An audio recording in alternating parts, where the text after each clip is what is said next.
Po çfarë ndon kupton kur je 20 vjeç të thuash një marrëdhënie serioze. Pra jo situationship, po Motivi të marrëdhënie serioze. përkushton nga njëri tjetër, mos ketë të tjerë rreth nesh, mos të ketë ai mos dalë me të tjera, unë mos dalë me të tjerë, ti një lidhje tamam. Po o Jess, kam një Shkon pyetje. ku shkon është muhabet tjetër pastaj.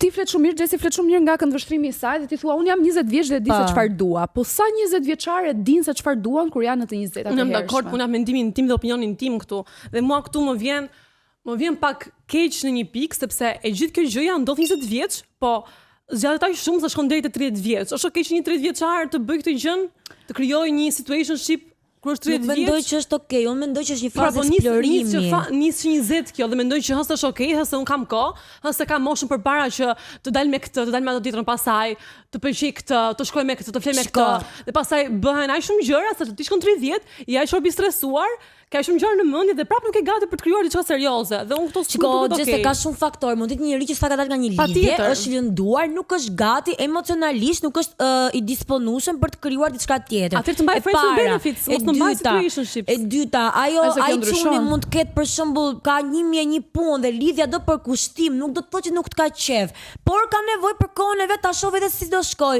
të të njohim më mirë, se tani njerëzit i njeh dalin ndryshe, nuk po i njohim më, kanë nga rrjetet sociale çdo gjë është ndryshe.